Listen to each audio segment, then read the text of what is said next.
আল্লাহ রাসূল বলেছেন কন্ট্রোল ক্ষমতা থাকলে বিবাহ করতে হবে। ইয়া মাশারা শাবাব মান ইসতাতা মিনকুমুল বাত ফালিয়াতাজাওয়াজ, হে যুবক দল, যাদের তোমাদের ক্ষমতা আছে, বউকে কন্ট্রোল করার ক্ষমতা আছে, শারীরিক ক্ষমতা আছে, মোহর দেওয়ার ক্ষমতা আছে, সে যেন বিবাহ করে। যদি ক্ষমতা না থাকে ফালাহি বিসম, তাহলে সে রোজা থাকবে। ফাইনাহুল্লাহ বেজা, রোজাই হচ্ছে তার যৌবনকে দমন করার মাধ্যম।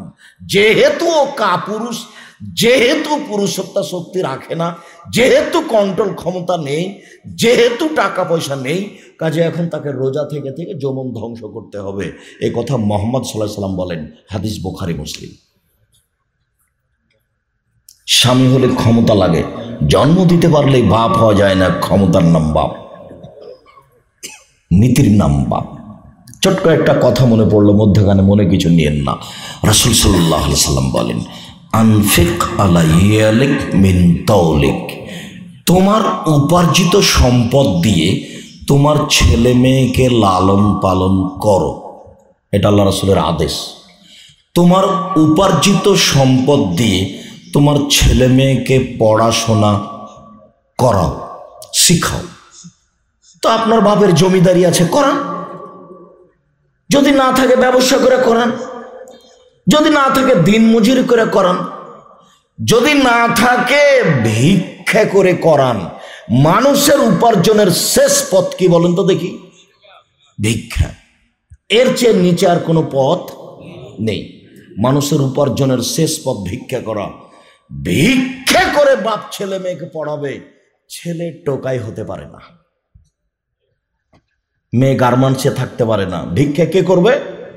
বাপ করবে, ছেলে করতে পারবে না। এটা আল্লাহর নবী বলছেন, ওর এটা জিম্মেদারি।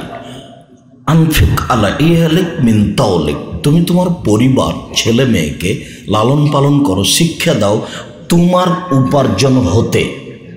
তো উপার্জন শেষ উপার্জন কি?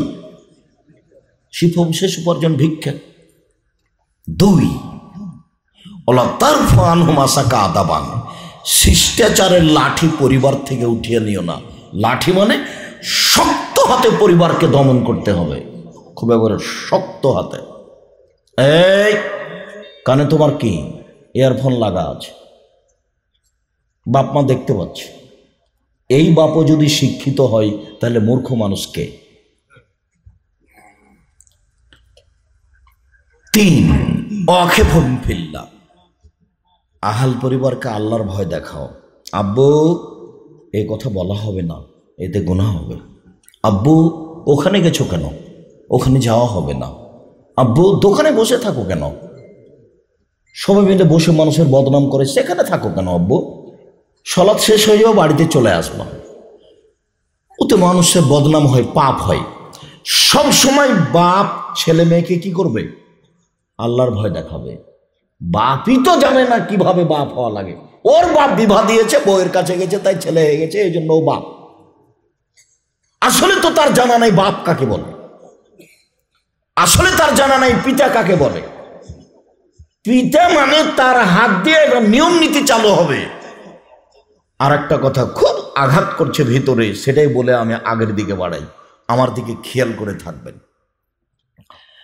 জাবের রাদিয়াল্লাহু তাআলা আনহু বলেন, একদা রাসূলের সাথে যুদ্ধ করে আসছিলাম আমরা, তখন আমরা মদিনায় ঢুকবো। আল্লাহ রাসূল বলছেন, এই থামো, সবাই এখানে থাকো, রাতে এখানে থাকবো, সকালে বাড়ি যাব। তা আমি জাবের বললাম, আল্লাহর নবী, আমি নতুন বিবাহ করেছি, আমাকে বাড়ি যেতে অনুমতি দেন। তো আল্লাহ রাসূল ওর কথা শুনে বলছেন, বিকরানম সাইয়্যিবা, কুমারী মেয়ে বিবাহ করেছ না তালাক প্রাপ্ত মেয়ে বিবাহ করেছ? তা আমি বললাম যে সাইয়্যিবা, তালাক প্রাপ্ত মেয়ে বিবাহ করেছি। তো আল্লাহ রাসূল আমাকে বলছেন, হাল্লা বিকরান তুলায়বকা, তুমি কুমারী মেয়ে কেন বিবাহ করলে না? তুমি তার সাথে খেলতেও, তোমার সাথে খেলতো। কুমারী মেয়ে কেন বিবাহ করলে না? তুমি তার সাথে খেলতেও, তোমার সাথে খেলতো। অবিবাহিতা মেয়ে কেন বিবাহ করলে না? তুমি তার সাথে খেলতেও, তোমার সাথে খেলতো। আল্লাহ রাসূল তো এই পর্যন্ত বললেন। এখন জাবের কি বলছেন শুনেন। আল্লাহর নবী, আমার পিতা উহুদের যুদ্ধে শহীদ হয়েছেন 9 জন মেয়ে রেখে।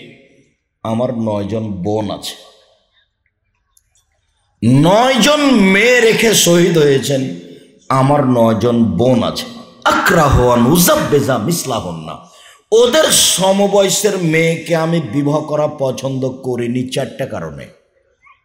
একবারে মেপে কথা মনে করে নিয়ে যাবেন, মেপে। আর যারা 2-1 বোন আছেন, বক্তব্য শুনতে এসেছেন, কথা বন্ধ করেন, গল্প করবেন না, আপনার জন্য এসেছি। এক খেলে চেয়ে থাকবেন। আর যারা এসেছে ঢং ঢং করে এসেছেন, ঢং ঢং করে বাড়ি চলে গেছেন, তার আর আমি কি উপকার করতে পারি? এক খেলে চেয়ে থাকবেন। আপনাকেই লক্ষ্য করে বলছি, আমার বোনদের সমবয়সের মেয়েকে আমি বিবাহ করা পছন্দ করিনি। বেশি বয়সের তালাক প্রাপ্তা মেয়েকে বিবাহ করেছি 4টা কারণে। 1, লেতুয়াল্লেমাহুন্না, আমার স্ত্রী যেন আমার বোনদেরকে বিদ্যা শিখাতে পারে। তাহলে ছেলে মেয়েকে প্রাথমিক বিদ্যা কে দিবে? মা। 2, লেতুয়াদ্দেবাহুন্না, আমার স্ত্রী যেন আমার বোনদেরকে শিষ্টাচার শিখাতে পারে। বিদ্যা ভিন্ন জিনিস, শিষ্টাচার ভিন্ন জিনিস। 3, লেতুরাজ্জেলাহুন্না, আমার স্ত্রী যেন আমার বোনদের মাথার চুল চিরুনি করে সাজগোজ করে রাখতে পারে। 4, তাকুমা আলাইহিন্না, আমার স্ত্রী যেন আমার বোনদেরকে পাহারা দিতে পারে। মা মানে পাহারাদার, মা মানে ছেলে মেয়েদের পাহারাদার। হাদিস বুখারী মুসলিম। তোমার মা কি পাহারা দেয়? তোমার পাশে একটা তোমার ছোট ভাই বসে আছে, দেখো, ওর প্যান্টটা টাকনুর নিচে আছে। না, আমি ওই সাড়া পছন্দ করি না। আপনি একটু চুপ থাকতে পারছেন না কেন? সাথে সাথে পরের দ্বিতীয় বাক্যটা নিয়ে আমার খুব কষ্ট, যে সবাই একবারে ধর্ম আদর্শ বিক্রি করে দিলাম।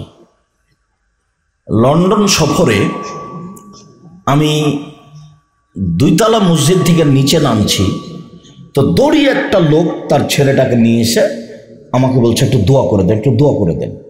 তো ছেলেটার মাথার চুল কাটা আছে, তো 2-3টা কেঁচির দাগ আছে এভাবে। তো আমি মনে করছি যে ওর মা চুল ছাঁটছিল, ছোট করে দিচ্ছিল, তো মহিলা মানুষ মনে হয় ঠিকভাবে করতে পারেনি, তাই কেঁচির দাগ লেগে আছে। তাই ঘুরতেই রাস্তায় ভাবে মোড়ে ঘুরতে দেখছি যে আছে ওই মানে চুল ছাটার সাইনবোর্ড দেওয়া আছে, তো ওইভাবে দাগ করা আছে। তো বলছি, ব্যাপারটা কি? আপনার ছেলের মাথাতে যেভাবে কেঁচির দাগ হয়ে আছে, তো ওখানে যে দেখছি যারা চুল ছাঁটে নাপিত, তাদের ঘরে সাইনবোর্ড দেওয়া আছে, তাহলে কি ওইভাবে আপনি করে নিয়েছেন? জনাব, ধর্ম আদর্শ বিক্রি করে খেতে আসেনি এখানে। ওই উপার্জন করা জায়েজ নয়, ওই উপার্জন করতে আসেনি, আদর্শ বিক্রি করে খেতে রাজি নয়। এখানে শত ছেলে আছে যার মাথার চুল ওপরে আছে, সব চতুর্দিক চাঁচা আছে। এটা কি? তুমি এটা কি মনে করো? তোমার একটা গেঞ্জি আছে, পিছনে 10 লেখা আছে, খেলে ব্রাজিলের লোক আর খেলছে কাতারে, তার মানে বিনোদনে আছে আরবিরে। ধর্ম পাগল হয়ে গেছে। ধর্ম পাগল হয়নি, মানুষ ধর্মকে বিকৃত করেছে, আদর্শকে বিকৃত করেছে। আবার কথা, আমি আমার বোনদের সমবয়সের মেয়েকে বিবাহ করিনি 4টা কারণে। 1, আমার স্ত্রী যেন আমার বোনদেরকে বিদ্যা শিখাতে পারে। 2, আমার স্ত্রী যেন আমার বোনদেরকে শিষ্টাচার শিখাতে পারে। শিষ্টাচার ভিন্ন জিনিস, বিদ্যা ভিন্ন জিনিস। শিষ্টাচার, একটা ছেলে আপনাকে পানি দিল, তো আপনি বললেন জাযাকাল্লাহ খায়ের, তুমি যে 1 গ্লাস পানি দিলা আহমদ, এই কাজটার বিনিময়ে আল্লাহ তোমাকে দিবে। তো ওই ছেলেটা আমাকে 1 গ্লাস পানি দিল, তখন আমি বললাম থ্যাংক ইউ, ধন্যবাদ। তা আমি যে তার জন্য থ্যাংক ইউ বললাম, আপনি এখন থেকে নে কিয়ামত পর্যন্ত এই বাক্যের ভিতরে সরিষার সময় পরিমাণ সুবিধা আছে, এটা যদি প্রমাণ হয়ে যায়, আমি আব্দুর রাজ্জাক বিন ইউসুফ আর কোনোদিন বক্তব্য দিব না। আরে জিরোর তো দাম আছে, জিরো বাম দিকে বসালে কোনো দাম নেই, কিন্তু একের ডান দিকে বসালে কি হবে? 10, আর একটা বসালে 100। জিরোর অনেক দাম আছে। কিয়ামত পর্যন্ত সময় থাকলো থ্যাংক ইউ জিরোর সমান দাম দেই। আমি বললাম ছেলেটাকে থ্যাংক ইউ, এটা কি হলো? আর আপনি বললেন ছেলেটাকে জাযাকাল্লাহ খায়ের, আল্লাহ তোমাকে প্রতিদান দিবে। এইবার ছেলেটা আমেরিকায় বিপদে পড়ে গেছে, কিন্তু আপনি বলেছেন এই ছেলে তুমি 1 গ্লাস পানি দিলা, তোমার বিনিময় কে দিবে? আমি মানুষ, আমি আর কি দিব বাবা, আল্লাহ দিবে। এবার আপনাকে আল্লাহ আমেরিকায় পার করে দিচ্ছে এই কথার কারণে। আমি বিনিময়, উনি বিনিময় কাকে দিতে বলেছেন? আল্লাহ। আর আমি মুখের উপরে ছেলেটাকে খুশি করেছি, আমারটার কোনো দাম নাই। সিলেটের ওসি আমাকে বলছেন দুর্ঘটনায় যে আপনি সিগনেচার করেন তো মামলা আমি চালাবো। তা আমি বলছি ওসি সাহেব, দুর্ঘটনা ঘটেছে, আমি যদি মামলা করি তাহলে আমি লড়ছি, আর যদি আল্লাহ এর বিচার করে তাহলে আল্লাহ লড়বেন, তো আমারটা আর তারটা কি সমান হবে? আমি তো ওদের চিনি না, আমি তাদের কোনো ক্ষতি করিনি। আমার জমির পাশে তার জমি নয়, আমার বাড়ির পাশে তার বাড়ি নয়, আমার দোকানের পাশে তার দোকান নয়, আমি তার সাথে কোনোদিন দু কথা করিনি, দু কথা হয়নি। সে এইভাবে মারবে, গাড়ি ভাঙবে কেন? তার জবাব যদি আমি দিই তাহলে আমি মানুষ, আর তার জবাব যদি আল্লাহ দেয় তাহলে আল্লাহ। ওসি সাহেব, আমি এরকম বিচার চাই না, আমি মামলা করব না।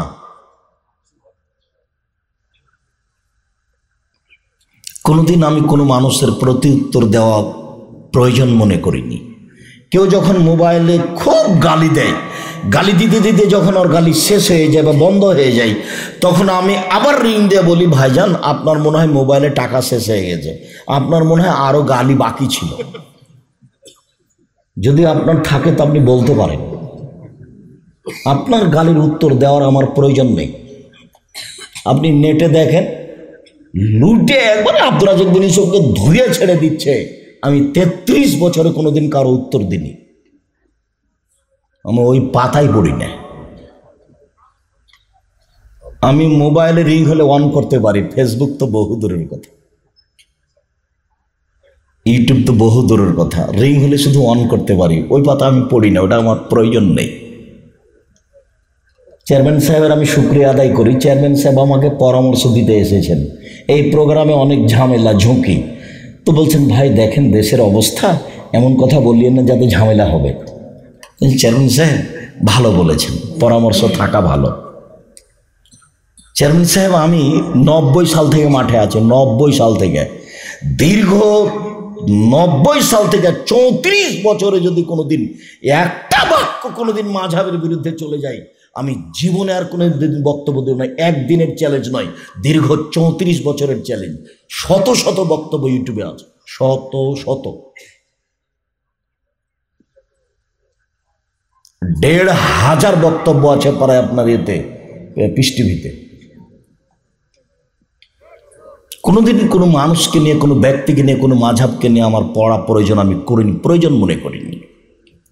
সম্মানিত দিনী ভাই বোন, বলছিলাম এইখানে তোমার মাকে আমি জরুরিভাবে বলে গেলাম, 1, ছেলে মেয়েকে তোমার মাই শিক্ষা দিবে, 2, শিষ্টাচার তোমার মাই দিবে, 3, ছেলে মেয়েকে সাজগোজ করে তোমার মাই রাখবে, 4, ছেলে মেয়েকে তোমার মাই পাহারা দিবে। এনাদের একটা ফ্যাক্টরি আছে। সকালে গিয়ে বোঝা গেল যে দারোয়ান রাতে ঘুমিয়েছিল, তোরে রাখবেন কি? পাহারাদার রাতে ঘুমিয়েছিল, বললো তোকে দেওয়া হবে না, তুই যা। আল্লাহ বাচ্চার মাকে পাহারাদার বলছে, ও কি পাহারা দেয়? আমি জেনে শুনে সজ্ঞানে বলছি, আপনার স্ত্রী ধর্মীয় কালচার করে জানে বুঝে এরকম আমার মনে হয় না। আমি একচাটিয়া সবারই বলি না, কেউ থাকতেও পারে, তবে একেবারেই কম। ছেলেটার পাঞ্জাবি কেমন হবে, ছেলেটার জামা কেমন হবে, বাপ তো একটা জামা নিয়ে চলে এসেছে, দেখছি যে তাতে আছে, মূর্তি আছে, খেয়াল করেনি। ছেলের মাকে ফিরিয়ে দিতে হবে, ওটা ফিরিয়ে দিয়ে আসেন। যদি সম্ভব না হয় ফিরিয়ে দেওয়া, ওই মাকে ওই জামাকে জ্বালিয়ে দিতে হবে আগুন দিয়ে বাপের সামনে, এরপর দিন কোনোদিন আর ওটা কিনবে না।